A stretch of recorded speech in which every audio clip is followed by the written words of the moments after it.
Bonjour à tous, je m'appelle Christelle Lebailly, je suis auteure et je vous souhaite la bienvenue sur ma chaîne. Aujourd'hui, nous allons continuer la checklist d'une bonne histoire. Alors pour ceux qui n'auraient pas vu la première vidéo, je vous arrête tout de suite. C'est mieux d'aller la voir avant de regarder celle-ci, comme ça vous aurez tout. Je vous rappelle que j'ai sorti des vidéos sur la plupart des sujets que j'aborde, donc si vous avez besoin de plus d'explications ou même juste d'aller plus loin, n'hésitez pas à regarder les vidéos sur ma chaîne.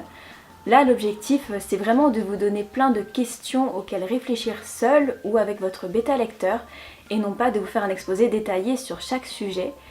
Pour ça, il y a les autres vidéos. Les points que je traite sont inspirés de ma propre grille de bêta lecture, même si j'ai énormément synthétisé dans les vidéos. Donc, si vous souhaitez faire appel à mes services, tout se trouve sur mon site internet. Vous avez le lien en barre d'infos. Reprenons donc là où nous nous sommes arrêtés la dernière fois.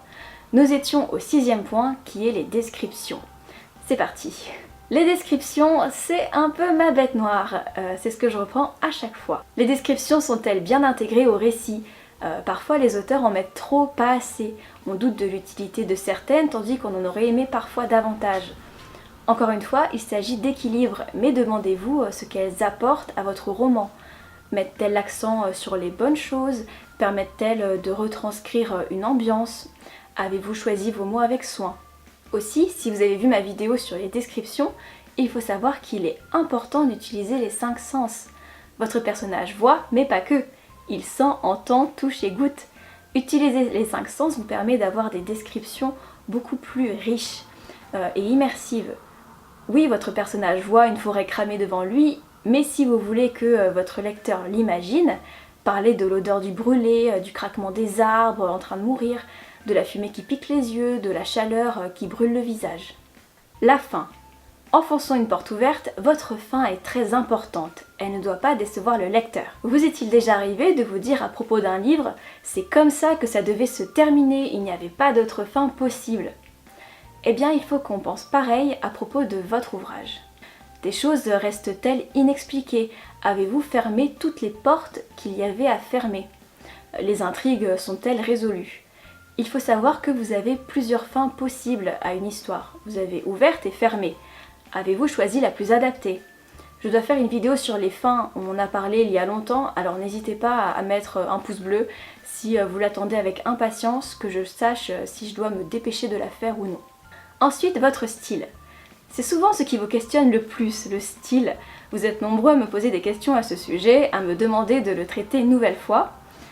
Cependant, je pense qu'il y a plein de petites analyses que vous pouvez faire seul. Déjà, vos phrases sont-elles claires ? Combien d'idées, en moyenne, exprimez-vous entre une majuscule et un point ? Vous ne pouvez pas tout dire en une phrase, utilisez-en plusieurs s'il le faut, mais dites-vous généralement que plus c'est simple, mieux c'est, car vous avez moins de chances de vous planter. Faire des phrases alambiquées avec des mots compliqués ne fera pas monter votre manuscrit d'un niveau, bien au contraire. C'est très difficile à maîtriser et ce qui arrive, je suis d'accord, c'est magnifique, mais vraiment, on n'a pas tous besoin de faire ça. Autre question, les tournures de phrases varient-elles ou restez-vous toujours dans le sujet, verbe, complément ? Alternez-vous les longueurs de phrases, phrases courtes, phrases longues, le tout pour dynamiser vos paragraphes. Arrivez-vous à créer un rythme avec tout ça ? Les phrases s'enchaînent-elles ou au contraire s'entrechoquent-elles ? C'était mon gros problème ça au début, mes phrases s'entrechoquaient et ça a vraiment été un gros travail de faire en sorte que tout se suive naturellement. Mais si vous cherchez la clé pour avoir un style agréable à lire, la réponse se trouve là. Pour finir, parlons des mots. Utilisez-vous beaucoup d'adverbes, d'approximations comme beaucoup, très, de participes présents, de verbes faibles. Surlignez-les pour vous rendre compte, vous risquez d'être surpris. Je crois qu'on ne réalise pas tant qu'on ne les met pas en évidence. Et une fois qu'on a vu ça, ça change tout. Je l'ai déjà vu avec plusieurs auteurs lors de mes bêta lectures justement. Enfin, passons à votre narration. Le point de vue que vous avez adopté, troisième personne du singulier ou première, est-il le plus adapté ? Pareil pour le temps présent ou passé. Ce n'est pas simple à choisir, normalement ce genre de choses me vient assez naturellement, mais pour l'histoire que j'ai en cours, je n'arrive pas à me décider. Pourtant, c'est une décision ô combien importante. Pensez-vous que vous réussirez à mieux faire passer les émotions de votre personnage avec une narration à la première personne Pensez-vous que votre histoire ferait plus dynamique au présent? Autre question, y a-t-il une bonne alternance entre le show et le tell? L'utilisation du show et du tell vous permet de créer de l'émotion lors d'une scène triste par exemple, ou de la fébrilité lors d'une scène d'action. Tandis que le tell vous permet de raconter certains événements, de les résumer, afin que le lecteur soit au courant de l'information, mais que ça ne lui ait pas pris 10 pages non plus. Montrez-vous les bonnes choses ou au contraire avez-vous résumé alors qu'il ne fallait pas? Et pour finir, votre découpage de chapitres est-il le bon? Chapitre court, long, pourquoi? Vos fins de chapitre donnent-elles envie de passer au suivant? Relancez-vous l'intérêt du lecteur? C'est important ça pour créer un page turner, autrement dit un roman qu'on n'arrive pas à lâcher. Dans un chapitre, c'est bien de résoudre certaines choses, mais également d'en relancer d'autres. Arrivez-vous à faire ça?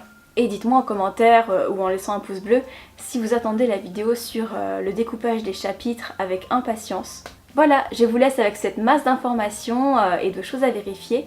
Bien sûr, ne pensez à ça qu'à la réécriture et si vous pouvez, faites-vous aider d'un bêta-lecteur avec cette liste. Je pense qu'après avoir laissé son manuscrit reposer plusieurs mois, on est capable d'avoir un regard suffisamment extérieur pour remarquer pas mal de choses, mais si vous pouvez vous faire aider de quelqu'un, c'est encore mieux. Et si personne dans votre entourage ne peut le faire, moi je suis là. N'oubliez pas de liker la vidéo ni de vous abonner à la chaîne. Moi je vous dis à la semaine prochaine, écrivez bien, bye.